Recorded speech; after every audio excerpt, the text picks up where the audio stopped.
Welcome to day 6. Yesterday we created your portfolio.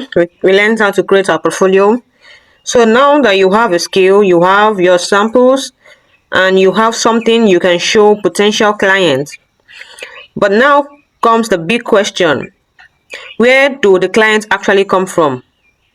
Today we are going to talk about how to go from having a portfolio to actually getting paid for your copywriting. Okay, let's be honest here. Having a great portfolio doesn't automatically brings clients. You can be a good writer, have beautiful samples, and still have zero clients. Why? Because clients need to find you, trust you, understand the value you can bring to their business, and then they decide to hire you. And that is what client acquisition is all about. Okay? You don't have to sit around and wait for somebody to discover you. There are platforms where businesses are already looking for people with digital skills. You can also reach out to businesses directly through their emails, okay? Instagram, LinkedIn, WhatsApp, okay? Even Facebook self.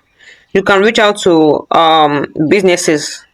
Then the platform where you can, look for clients. The first platform is Upwork, LinkedIn. Can find a job on LinkedIn, Fiverr, Facebook group, Twitter, freelance community. Okay. The important thing is don't wait for opportunities. Learn to look for them. Okay. Do not wait for opportunity. Do not sit in your house and think that opportunity will come to you. Look for them. Put yourself out there so that people can see what you can do. Okay. This is one mistake beginners make. They search for copywriting jobs and ignore everything else. A business might never say, I need a copywriter. Okay. Instead, you might notice that their captions that are not convincing enough. Their product descriptions are weak. Their website isn't clearly communicating what they offer. Those are opportunities. You don't just look for job title. Look for the problem that you can solve. The problems that you can solve. I hope you're following me.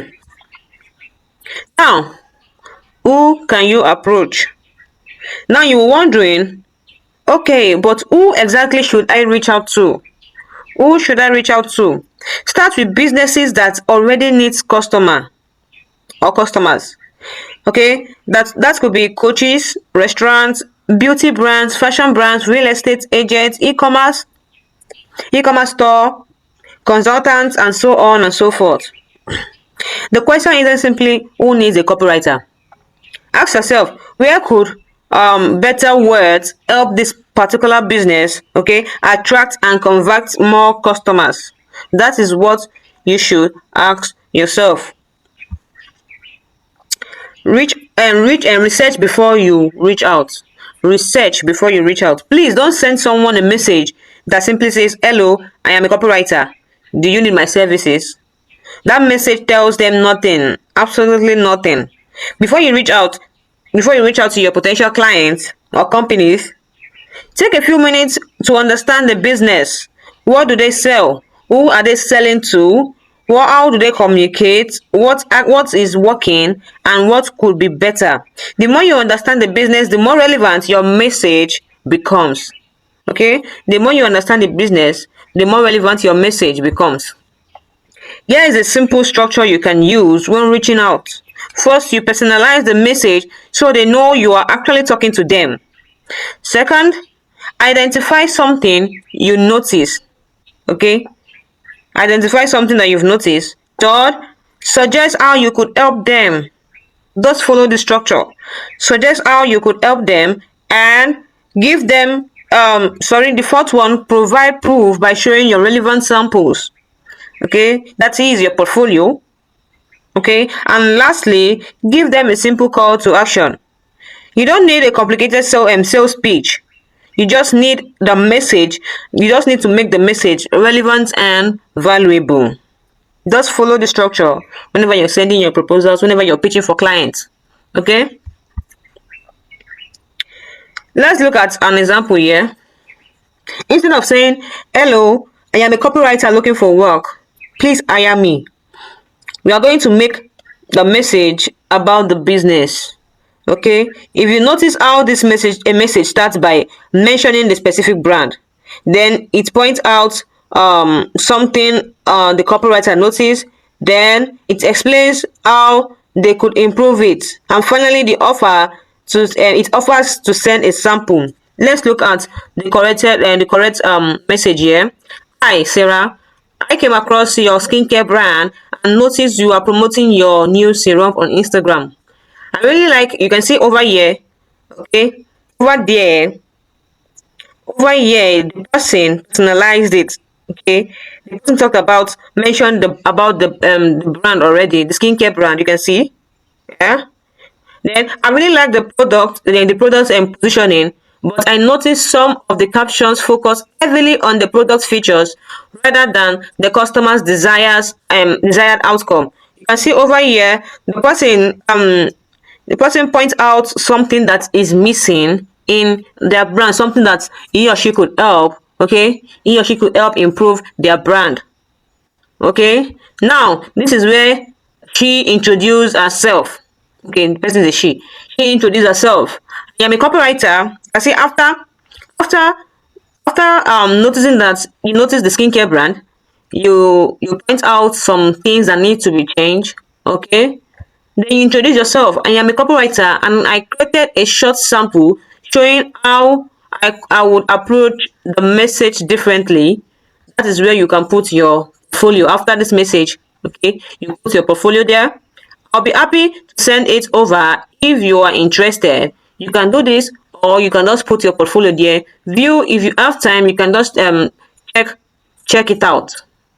I'll be happy to work with you. Okay, or you just send this particular message, and the client gives you a feedback and says, please send the portfolio. Okay, so you can see how this is well structured, simplified, no complex words, and no big grammars. I hope you understand. That is the difference between simply asking for a job, and actually showing someone that you have taken time to understand their business. You can see the difference between the first message and the second message. Huh? Remember the portfolio you created yesterday? Well, today it has a job. Your portfolio isn't just something that you should look nice, okay? It is a proof. When you reach out to potential clients, instead of saying, trust me, I'm a good copywriter, you can say, here is an example of what I can do. That is where you're going to show them your portfolio. Here is an example of what I can do. Okay, that is much more powerful than saying, trust me, I can give you nice copy. Now, client, I always say this, client needs they need to see proof before they can trust you with their business or their money, before they can give you their money. Okay, so please try as much as possible to gather all your good works, your good works. Okay, put them in your portfolio so that when you have a client and client says, let me see what you've done, you can just send it over. I hope I am understood. Don't make this mistake. Now there's don't make this mistake. Number one, don't spam people. Okay, I really don't want you to spam people. Don't copy and paste the same message to and send it to 100 businesses. Like, for example, now you wrote a proposal to a skincare brand, and that same message that you sent to a skincare brand, you are sending it to a fashion brand, you are sending it to a real estate brand. The same message, the same everything. Okay, you shouldn't do that. Each businesses have their own proposals. You should send them differently. Okay, take your time to research, personalize your message, provide value, do a follow-up professionally. When I mean follow-up, if you for example, you just decided to just go on Instagram to look for clients, and you find out that a particular brand isn't doing well in their captions, in their website, and you sent a message to them through you send the message to their email, or you send the message to directly in their WhatsApp and Instagram. I mean, when I mean follow up, it means after 2 days or 3 days, you send them a message again to remind them. Okay, that is follow up, not the one that you're going to send them message every 2 hours, every 3 hours. Okay, that is spamming. Also, do not just jump pack their inbox with messages. Just give them some time.